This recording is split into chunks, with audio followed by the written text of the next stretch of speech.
소망에 하나님께서 우리 성도들의 가슴에 이 시간 어루만져 주시고 하늘을 생각함으로 우리의 마음속에 소망이 가득하기를 주님의 이름으로 간절히 기원합니다. 우리 예수님을 사랑하시면 우리 다 함께 아멘 하시겠습니다. 이번 주에 저희들이 유명을 달리하신 우리 유가족들을 인해서 슬펐지만은 그러나 예수님 안에서 주 안에서 잠드셨기 때문에 우리가 소망 가운데서 서로 위로할 수 있었습니다. 저는 말씀을 전하면서 예수님을 믿고 돌아가신 분의 장례식 설교하는 게 참 얼마나 귀중한 특권인지, 그리고 그 장례식 설교를 통해서 예수님이 얼마나 우리에게 소중한 분이신지 다시 한번 느끼면서 주님께 영광을 돌릴 수 있었습니다. 우리 주님의 놀라우신 은혜가 우리 유가족들에게 예수님 오신 그날까지 함께 하시기를 주님의 이름으로 간절히 기원합니다. 저는 오늘 이런 일이 되기를 시작하거든 일어나 머리를 들라 라는 제목으로 말씀을 드리고자 합니다. 예수님께서 세상 끝에 관해서 말씀하시면서 이렇게 선언하셨습니다. 난리와 난리 소문을 듣겠으나 너희는 삼가 두려워하지 말라. 이런 일이 있어야 돼. 아직 끝은 아니니라. 민족이 민족을, 나라가 나라를 대적하여 일어나겠고 곳곳에 기근과 지진이 있으리니 이 모든 것은 재난의 시작이니라. 곳곳에 큰 지진과 기근과 전염병이 있겠고 또 무서운 일과 하늘로부터 큰 징조들이 있으리라. 자, 그 다음 말씀은 우리가 함께 읽도록 하겠습니다. 이런 일이 되기를 시작하거든 일어나 머리를 들라. 너희의 성량이 가까웠느니라 하시더라. 이런 일이 되기를 시작하거든 어떻게 하라 그랬습니까? 일어나 머리를 들라. 너희의 성량이 가까웠느니라. 어느 분이 이번 주에 제 카톡으로 문자를 보냈는데 돼지는 하늘을 쳐다볼 수 없다. 왜냐하면 돼지 목은 땅을 바라보게 돼 있다. 그래서 45도 이상으로 올릴 수가 없다. 그래서 돼지가 하늘을 바라보려면 넘어져야 된다 그랬어요. 넘어져야 볼 수 있다. 여러분 밤의 종말이라는 책을 보셨습니까? 요즘은 도시에 사는 분들은 밤하늘의 별들을 바라볼 수가 없습니다. 그러면서 이것이 현대인의 비극이라 그랬어요. 왜? 별을 바라보게 되면 사람들이, 어린 아이도 내가 무엇인가라는 근원적인 질문을 한다는 거예요. 이 우주에서 도대체 나는 누구인가? 나는 어디서 왔으며 나는 어디로 가며 이 우주에서 내 위치는 무엇인가? 이런 근원적인 질문을 한다는 겁니다. 어디를 쳐다볼 때? 하늘을 쳐다볼 때. 근데 우리가 두 발로 서지 못하고 네 발로 걸어 다니게 되면 어떻게 되겠습니까? 땅에다가 우리의 모든 관심을 집중하는 건 네 발로 걸어가는 겁니다. 네 발로 걸으면 우리가 하늘을 쳐다볼 수가 없어요. 그래서 예수님께서 일어나라 그랬습니다. 일어나 뭐를 들라? 머리를 들라 라고 말씀을 하셨습니다. 화이트부인은 정로의 계단에서 이런 아주 멋있는 말씀을 하셨습니다. 천연계와 계시는 둘 다 하나님의 사랑을 증거한다. 하늘에 계신 아버지는 생명과 지혜와 기쁨의 근원이시다. 천연계의 기이하고 미묘한 것들을 보라. 그것들이 인류뿐 아니라 모든 생물의 필요와 행복에 얼마나 적당한가 생각해 보라. 과학자들이 하나님을 믿는 8가지 이유 중에 하나가 이 지구 생태계가 너무도 조화롭게 잘 구성되어 있다는 것입니다. 여러분, 배가 고프시죠? 그러면 뭐가 있습니까? 먹을 게 있습니다. 목마르면 마실 게 있는 것입니다. 아프면 우리의 아픔을 치료할 수 있는 약품이 어딘가에 존재하고 있는 것입니다. 이 생태계가 너무도 정교하게 구성되어 있어서 이 지구 자체가 하나의 완벽한 생태계입니다.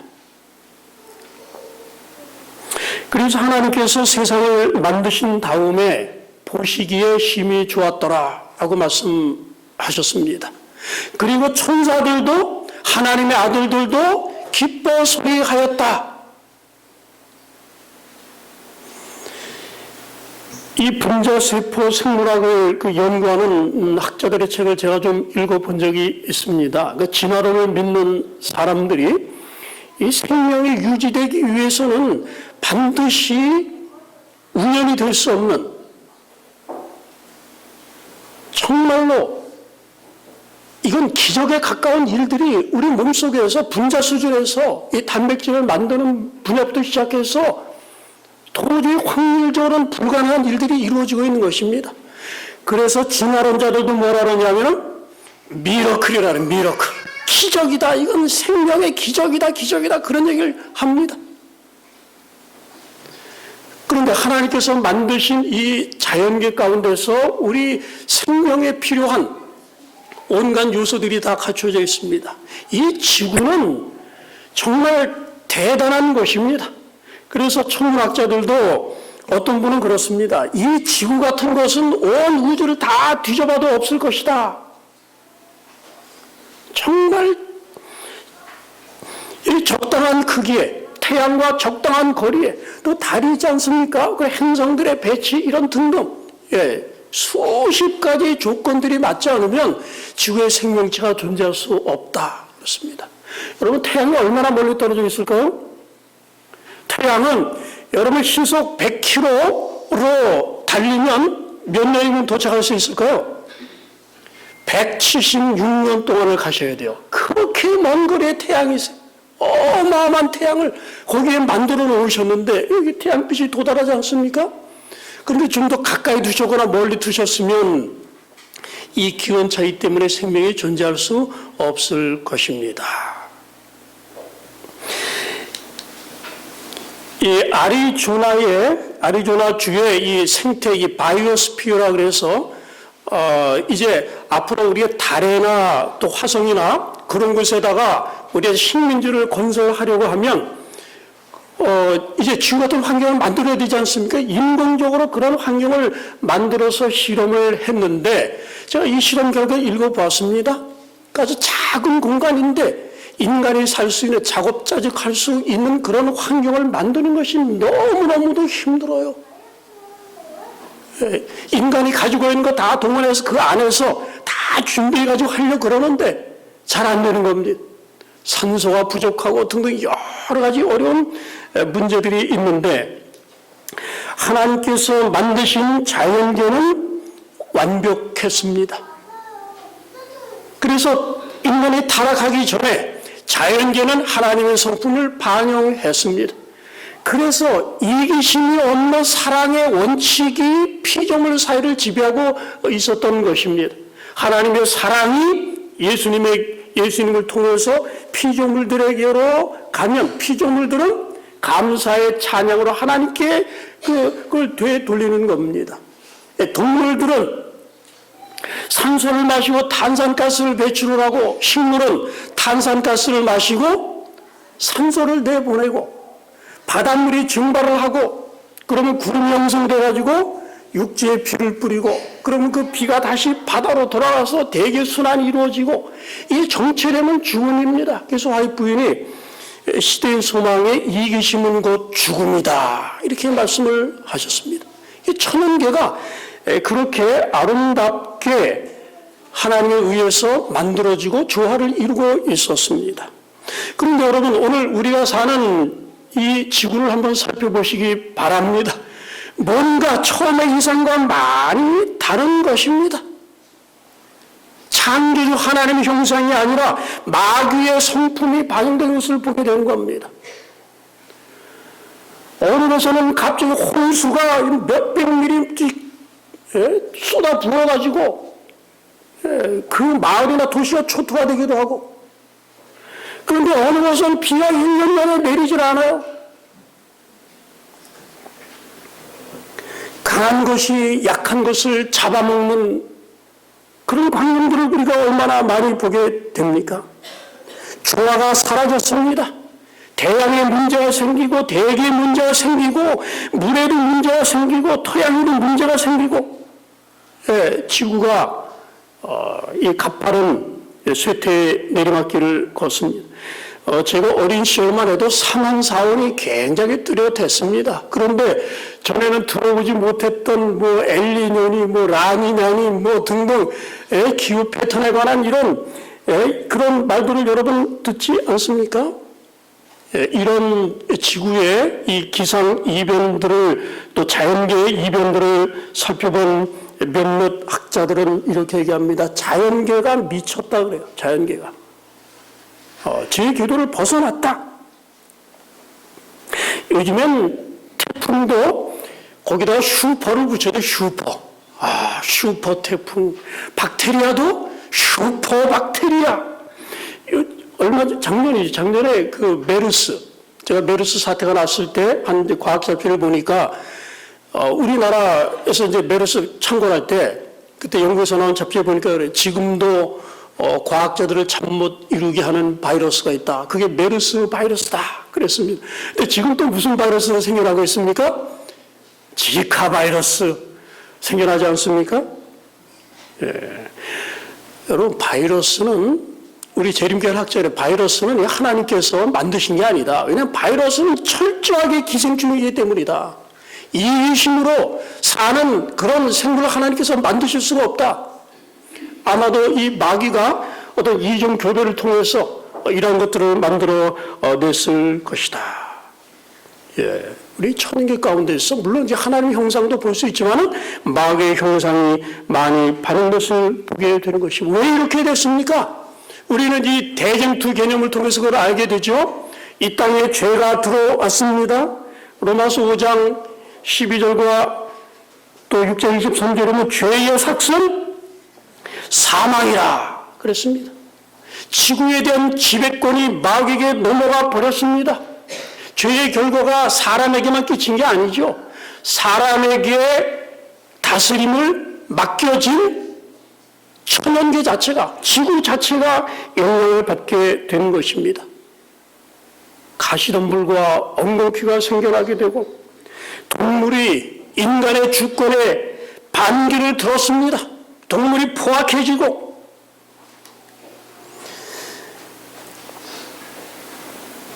부조화 선지자 59페이지, 아담이 하늘의 충성을 유지한 동안에는 천연계의 만물이 그에게 복종하였다.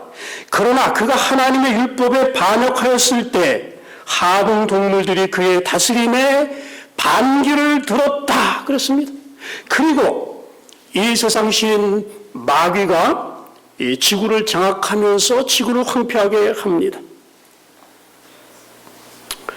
사단은 준비되지 않은 영혼들에 대한 그의 추수를 수확하기 위해 자연계의 세력들을 통하여 일한다.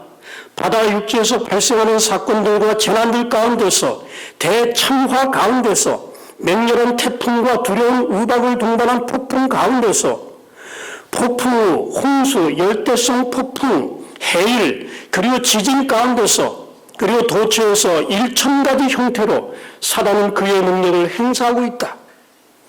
그는 익어가는 곡식을 쓸어가 버리며 그의 기름과 비탄에 뒤따른다. 그는 공중에 치명적인 오염을 흩뿌리며 수천 명이 역병으로 죽는다. 이런 불행들은 더욱더 빈번하고 엄청난 재앙을 안겨줄 것이다. 자, 우리 제7안식일 예수 재림교인들에게 있어서 이런 자연 재난들, 이런 역병들, 지구의 이런 내리막길을 걷는 이러한 쇠퇴는 어떤 의미를 가지고 있습니까? 자, 오늘 제가 그 문제에 초점을 맞춰서 좀 말씀을 드리고자 합니다. 특별히 마지막 때 우리 제7안식일 예수 재림교인들은 이 재난의 의미들을 명확하게 깨달을 필요가 있습니다. 왜냐하면 이런 자연의 쇠퇴, 이런 자연 여러 가지 재난들이 언젠가 다 누구 탓이다? 바로 우리 제7안식일 예수 재림교회 탓으로 돌려질 때가 올 것이기 때문입니다. 그리고 이런 자연 재해들이 일요일을 예배일로 촉진하는 그런 운동을 촉발시킬 것이기 때문에 그런 것입니다. 예수님께서 감람산 위에 앉으셨을 때 제자들이 나왔습니다. 주의 임하시고 세상 끝에는 무슨 일이 있겠습니까? 그때 예수님께서 여러 말씀을 하셨지요. 죄가 횡행하고 사람들의 사랑이 식어질 것이다. 여러분, 요즘 사람들의 사랑이 식어지고 있습니까? 식어지고 있어요. 얼마 전에 서강대학교에서 대학생들을 대상으로 해서 이 설문조사를 했습니다. 부모님이 몇 세에 돌아가시면 좋겠는가? 그랬습니다. 네, 그때 평균 몇 세였을까요? 아이고, 다 63세다. 그때가 어떤 연령입니까? 은퇴할 때라는 은퇴. 그때 죽으셔가지고 퇴직금 남겨놓고 가십시오. 그 교수가 정말, 정말 이 대학생들이 지성에 전당에서 공부하는 대학생들이 그렇게 말하는 시대에 살고 있는 것입니다.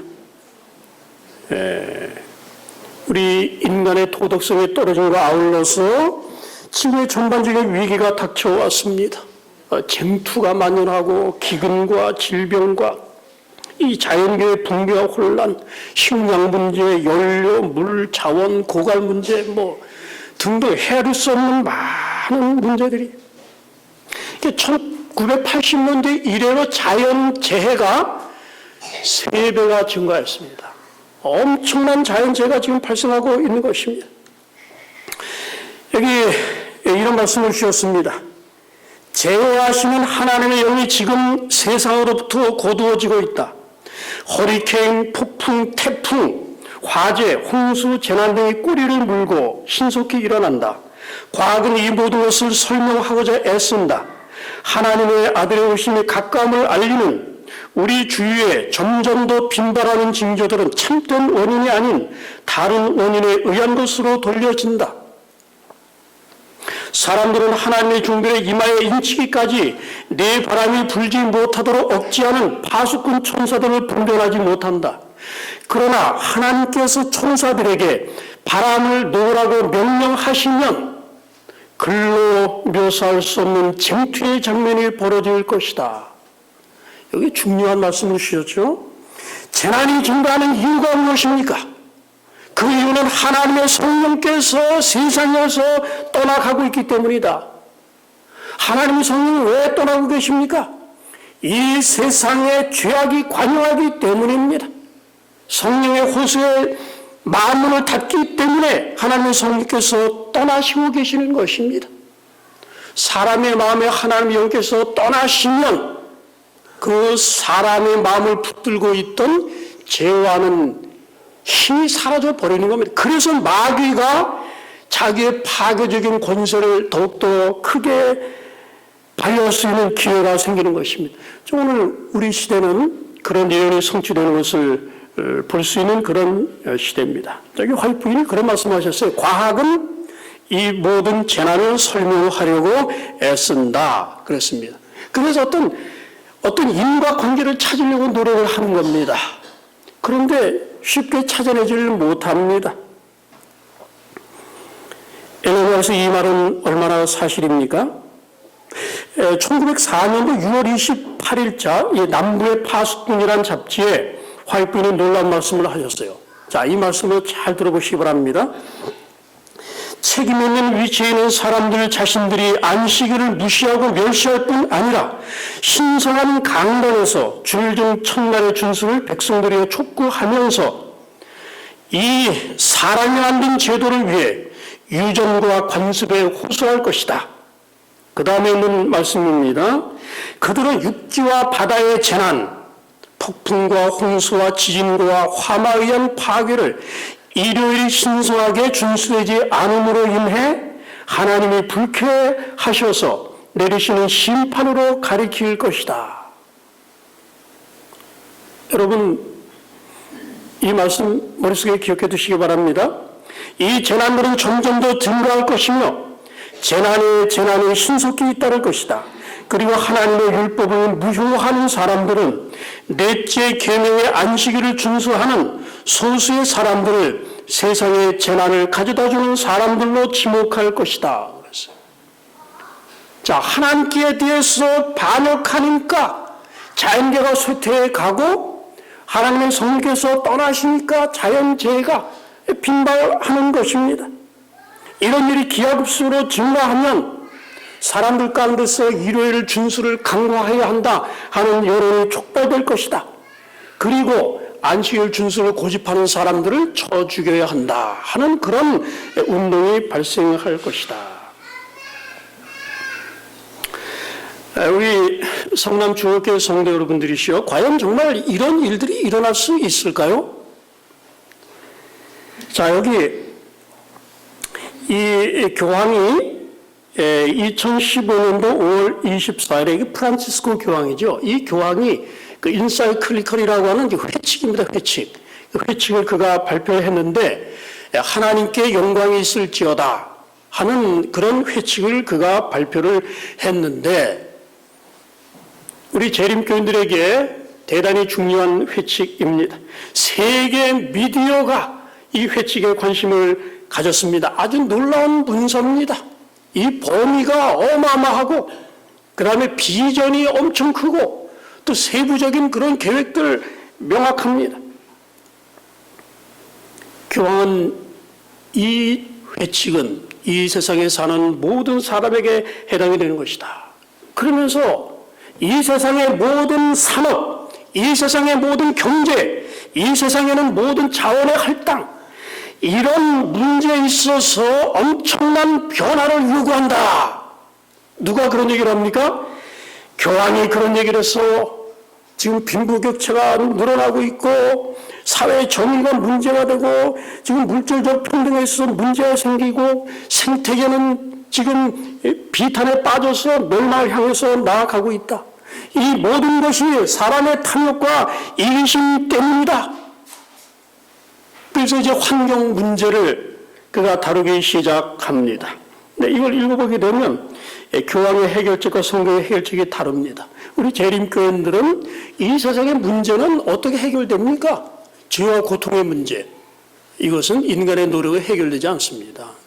우리 예수님께서 이 땅에 재림하셔서 죄와 사단을 파괴시키시고 이 땅에 하나님 나라를 건설하실 때에 그 일이 가능하며 우리는 지금 그 왕국을 건설하기 위해서 준비해야 됩니다. 그러나 교황의 이 의전은 너무너무도 다른 것입니다. 성경에 보면 계시록 11장 18절에 땅을 망하게 하는 자들 그랬어요. 누가 땅을 망하게 하는 자들입니까? 죄가 땅을 망하게 했어요. 죄가 땅을 망하게 하는 사람들.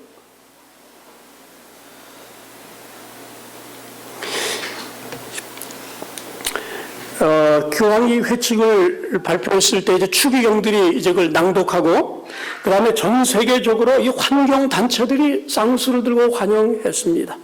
지금 이제 온난화 현상으로 인해서 북극이 높고 뭐 지금 그 뭡니까 탄소 배출을 우리가 적게 해야 된다 하는데 뭐 말을 안 듣습니다. 그래서 이제 언젠가는 되돌릴 수 없는 그런 때가 오게 될 것이다 성국들이 모여서 회의를 하고 뭐 교토 뭐 의정선이 뭐니 다 하는데 이 잘 지켜지질 않고 시간은 점점 흘러가고, 그런데 교황이 도덕적인 영적인 권위로 그 문제를 다룬 것입니다. 그래서 사람들이 정말 진정한 해결사가 나타났다 그랬어요. 그래서 뭐라면 자연계가 지금 쇠퇴인론을 걷고 있고 이걸 해결하려면 이렇게 해야 한다. 국가의 힘도 부족하고 유엔의 힘도 부족하고 이거는 정치와 사회와 기술과 경제 등등에서 영적인 해결책이 필요한 것이다. 그랬습니다. 그러면서 이 회칙을 발표했습니다. 웅변적으로 합리적으로 이 세상이 가야 할 길을 그가 제시를 한 것입니다. 그러면서 이 해결책이 무엇인가? 미사 잘 드려야 된다 그랬어요. 그리고 마리아를 높여야 된다. 그 회칙에 나와 있습니다. 그리고 일요일을 잘 준수해야 된다. 일요일은 부활의 날이다. 그 첫 열매가 부활하신 바로 예수님 첫째 날 부활하셨으니까 첫 열매가 인성을 쓰신 우리 예수님이시다. 그 사람들은 안식해야 된다. 일 하나가 너무나 그 일요일에 관한 그 안식에 관한 그 사람들의 주석을 보면 정말 아멘이 절로 나옵니다. 하나님 사람의 영원한 안식이 바로 그 가운데 들어있다. 우리 사람 좀 쉬어야 된다. 그저 자연과 싸워서 경쟁하고 더 많은 것을 얻어내려고 그렇게 하지 말고 일요일에 좀 명상하면서 좀 쉬도록 하라. 탄력을 좀 주어라. 자기 자신만 잘 살려고 하지 말아라. 자연계에 관심을 가지고 가난한 자에게 관심을 가져라. 이 모든 것들이 일요일 쉼 가운데 포함되어 있다. 그래서 일요일을 성수해야 된다. 이렇게 주장을 했습니다. 참 이 교황의 회칙은 지금 이 자연 재해와 전쟁과 기근 등등 여러 가지 조의 영향들이 점점 점증하는 이런 때에 주어진 아주 절묘하게 주어졌습니다. 자, 그런데 문제가 있습니다. 그 문제가 무엇일까요? 교황이 얘기했습니다. 우리가 모여서 이 세상의 문제를 놓고 환경과 자원과 이런 분배를 우리가 어떻게 제대로 할 것인가, 이런 것들을 함께 잘 경영할 수 있는 노력을 좀 기울여야 된다. 그래서 해결하도록 하자. 그런데 우리가 그런 경영을 못해서 지금 고통하고 있는 것입니까? 절대 문제에 대한 인식이 잘못됐습니다. 자, 여기 화이트님께서 이런 말씀을 하셨습니다. 인간의 죄악으로 인하여 피조물이 다 이제까지 함께 탄식하며 함께 고통하고 있다. 지금 자연재해가 이런 지경에 이르르고 자연재해가 이렇게 미친 듯이 날뛰고 통제를 벗어난 이유가 무엇입니까? 그것은 인간이 협동하려는 노력을 기울이지 않았기 때문이 아니라 무엇 때문에? 인간의 죄 때문이라 이렇게 말씀하셨어요.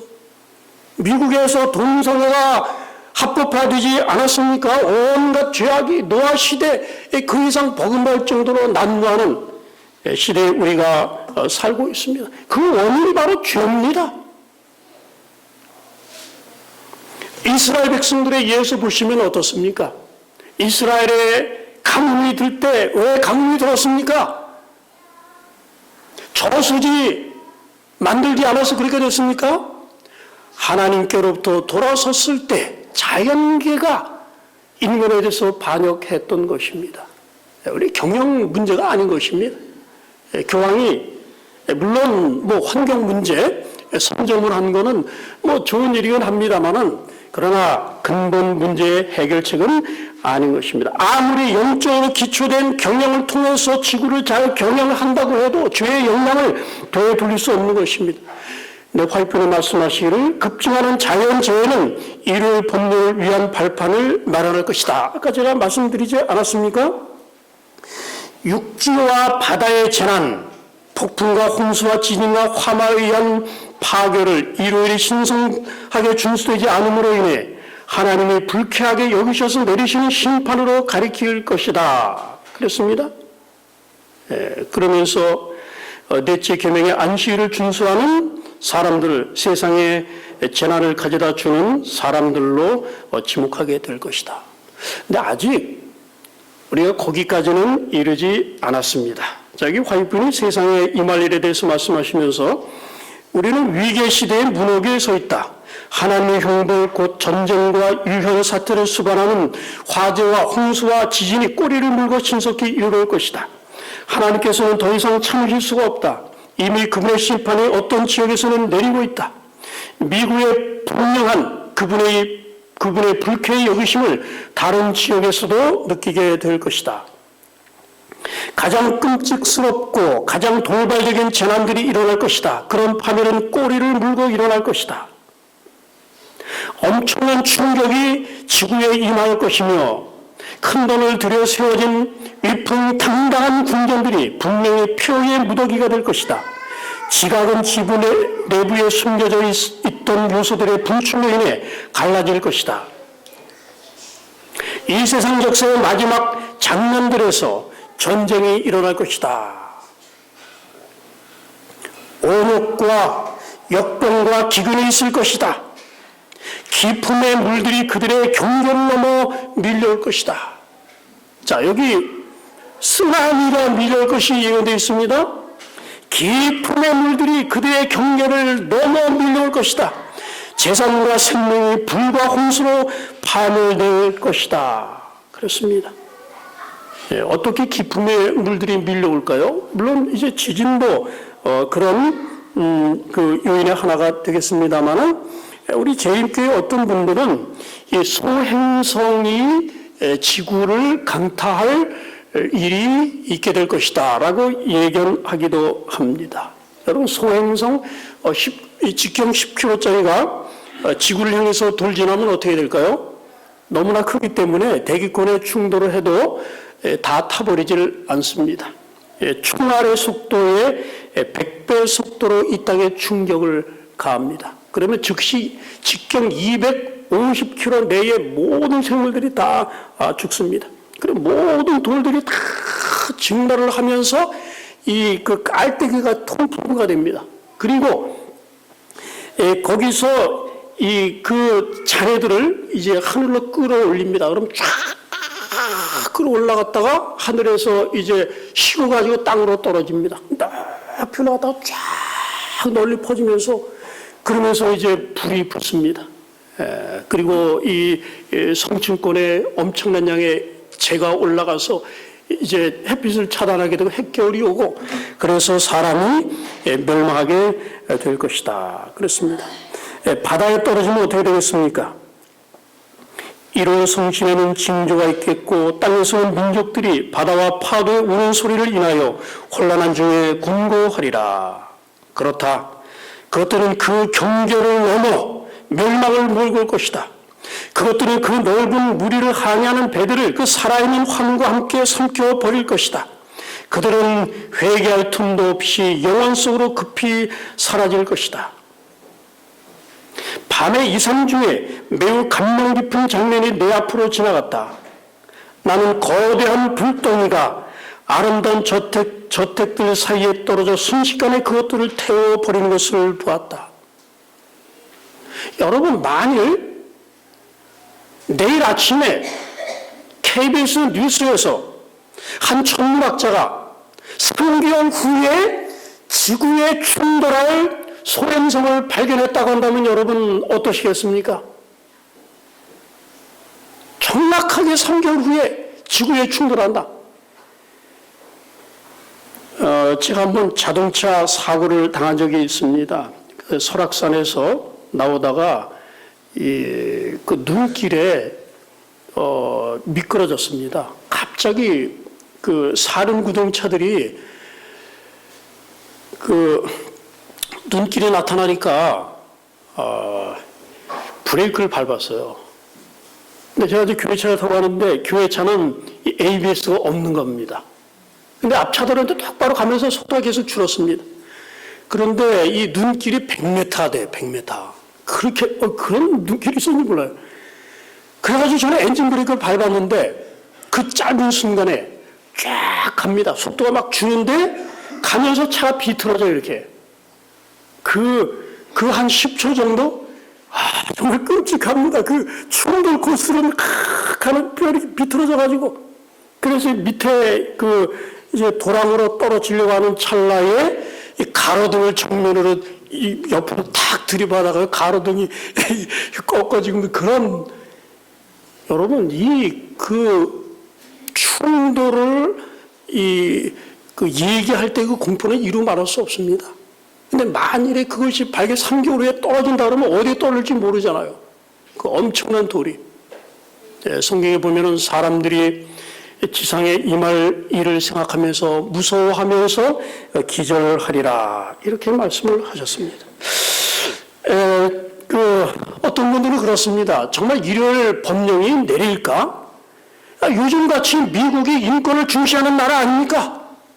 그런데 미국에서 일요일 법령을 만들 수 있을까요? 또 이슬람 국가에서 그렇게 만들 수 있을까요?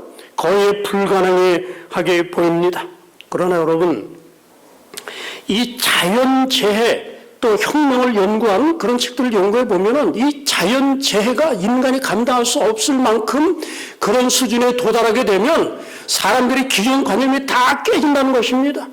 인간이 도저히 해결할 수 없는 그런 문제에 부딪혔을 때 해결책을 제시하는 것처럼 보이는 그러한 해결책에 자신의 모든 기존관념들을 다 버릴 수 있다고 하는 것입니다.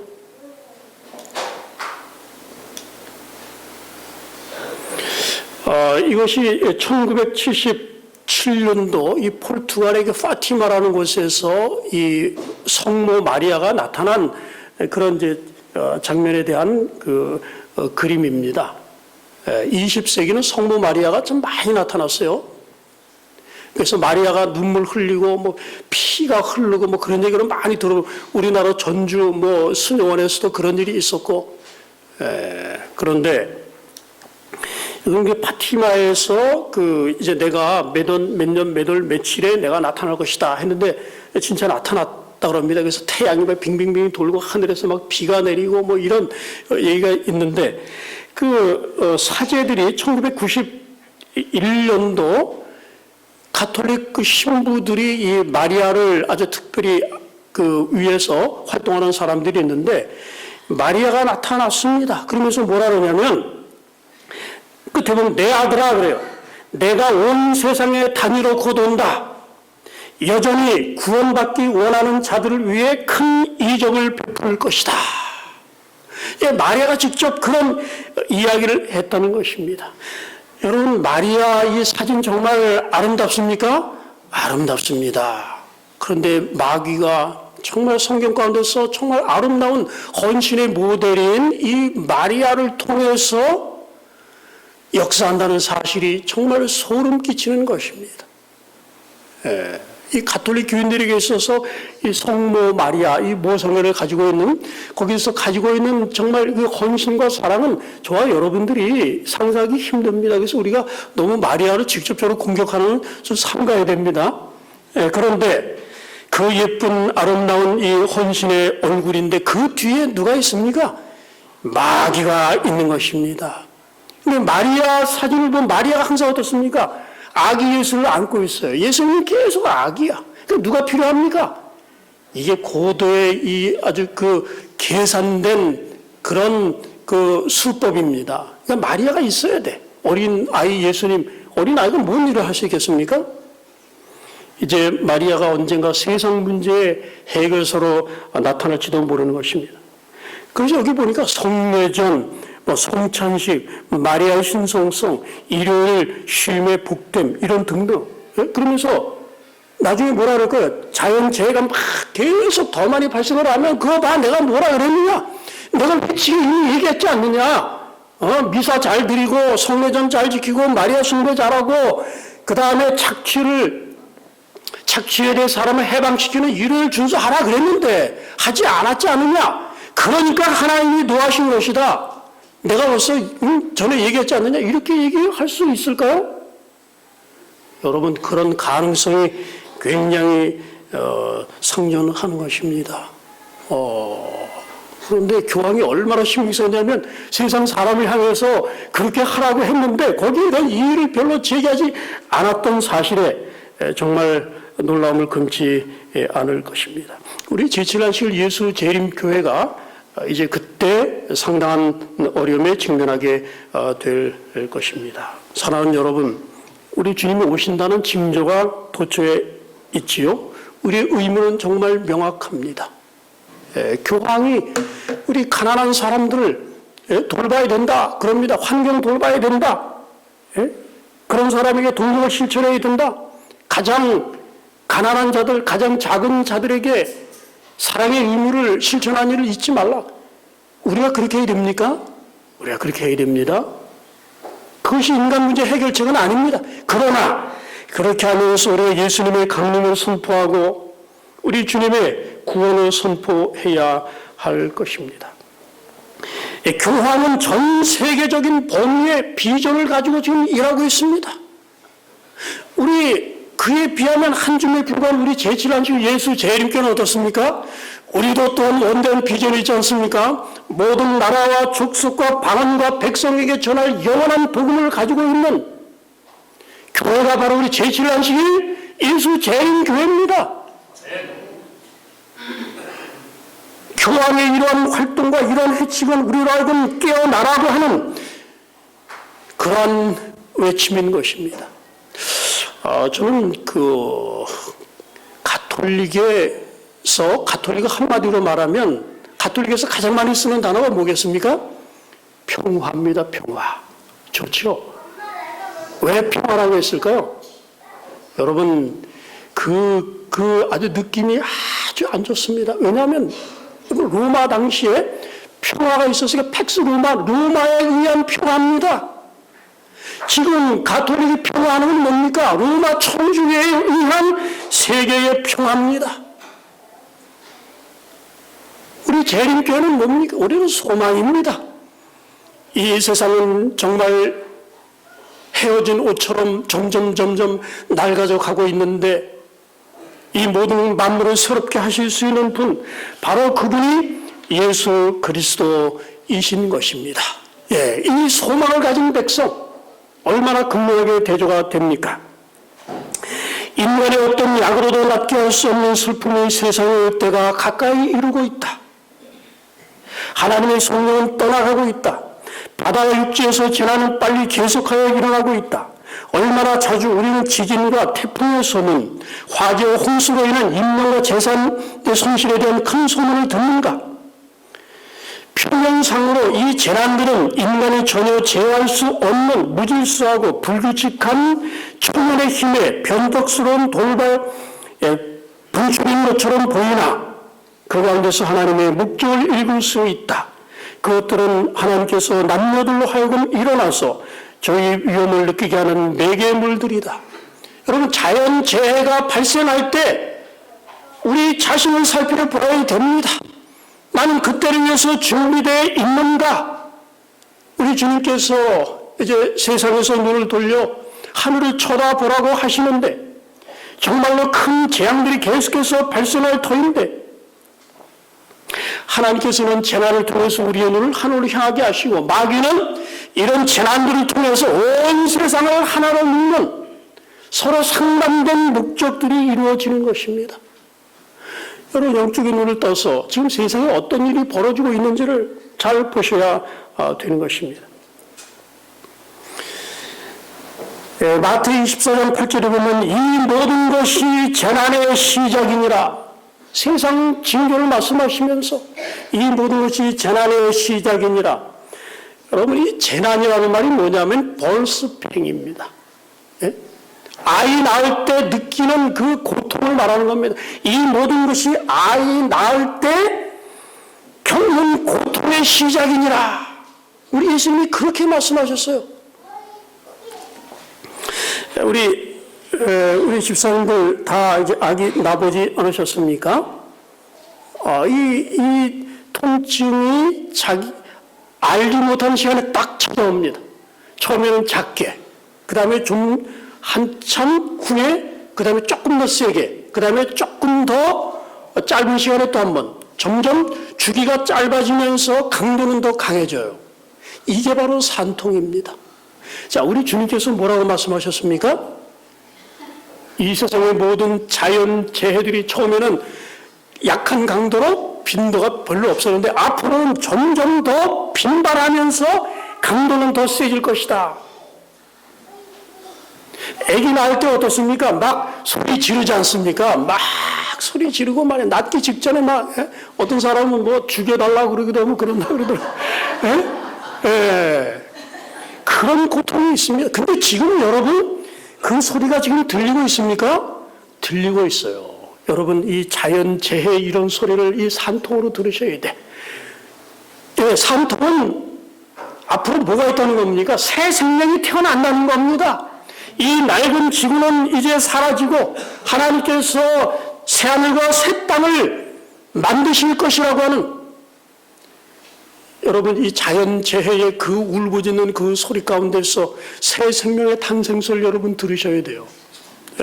그럴 때 우리가 절망하지 않고 기쁨 가운데서 그날을 바라볼 수 있는 것입니다. 자, 여기 이 고베 지진이 있는데, 자, 여기 화이트부인이 아까 읽은 말씀에 보면 표면상으로 이 재난들은 인간이 전혀 제어할 수 없는 무질서하고 불규칙한 천연의 기회에 변덕스러운 분출인 것처럼 보이나, 이게 언제 하신 말씀이냐면 1916년에 하신 말씀이에요. 제가 왜 이 연도를 말씀드리냐면 1995년도에 고베 지진이 발생을 했습니다.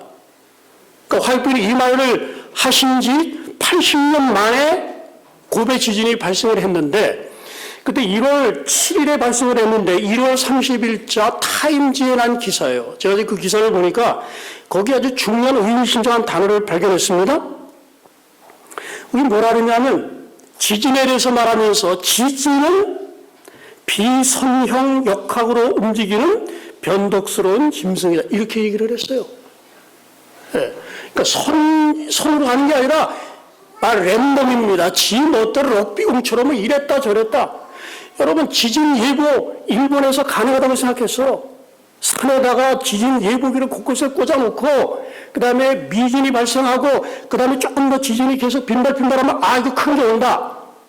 그렇게 해서 이제 피난을 시킬 계획을 하고 있었는데 전혀 현상을 빗나간 겁니다. 미진이 발생하면서 갑자기 큰 게 와버렸어요. 그래가지고 얘기한 게 그겁니다. 지진은 뭐다? 변덕스러운 짐승이다. 그래서. 근데 화이트부인이 뭐라고 말씀하셨습니까? 지진이 변덕스럽다. 그래서 이 변덕스러운 발발. 종잡을 수가 없어요.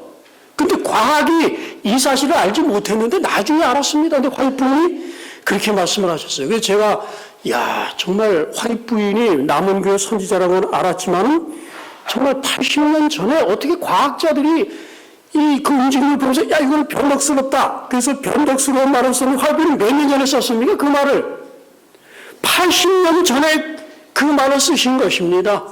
우리 하나님은 그 모든 걸 다 내다보시고 그런 변덕스러운 그런 자연계 세력까지도 다스릴 수 있는 분이심을 우리에게 천명하신 것입니다. 자, 저는 말씀을 마치면서 이런 일이 얼마나 빨리 오게 될까요? 여러분, 먼 것처럼 보이십니까? 그렇지 않습니다. 굉장히 빨리 오게 될 것입니다. 여기 보스턴 레드삭스의 이 구장입니다. 근데 여기 어떤 사람을 저 외야석 맨 꼭대기에다가 수갑을 채워놨어요. 그리고 지금 투수의 마운드에다가 물방울 하나 떨어뜨린다. 그리고 1분 후에 그게 2배로 됩니다. 1분이 더 지나면 4방울이 되고 또 지나면 8방울이 되고, 그러면 이 사람 여기 방수가 되어 있다가 하면 이 사람 몇 분 내에 도피하면 되겠습니까? 자, 여기 보시게 되면 이분이 12시 44분이 됐어요. 12시 정각에 이제 그런 시작이 됐는데 12시 44분이 됐는데 1.5m 찼습니다. 이제 몇 분이면 이 사람 도망해야 될까요? 5분 후에 도망해야 된다는 거. 5분 후에.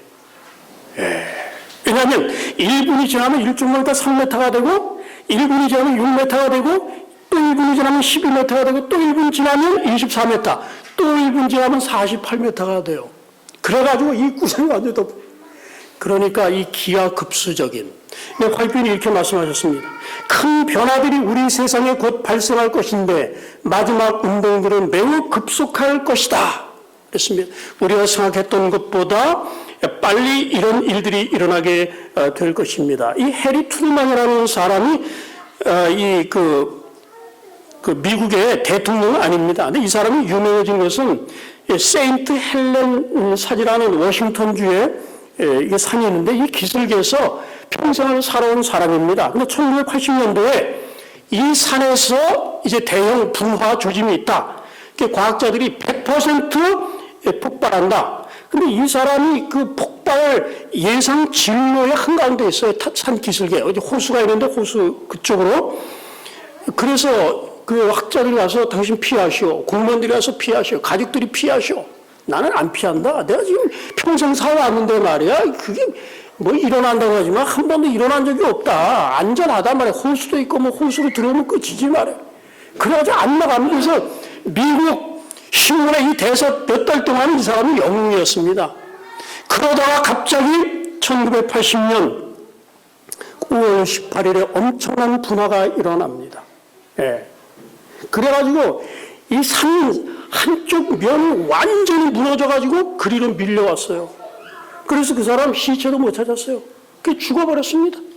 내가 평생 살아왔는데, 아무렇지도 않았는데, 그런 일들이 뭐 발생하겠느냐? 여러분, 어제하고 오늘 똑같죠? 내일도 같겠습니까? 항상 몇십 년 다 그랬습니다.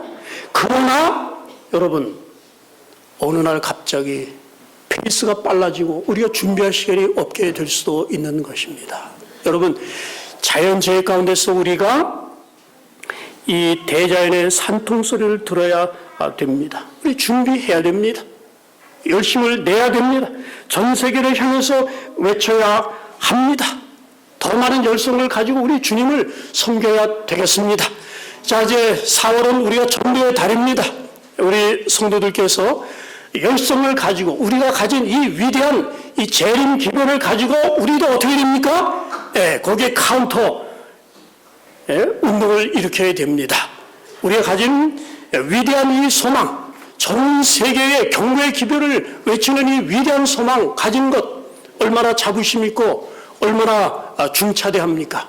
이러한 위대한 소망을 이룰 수 있도록 하나님께서 저와 여러분들에게 놀라운 축복을 주시기를 주님의 이름으로 간절히 축원합니다.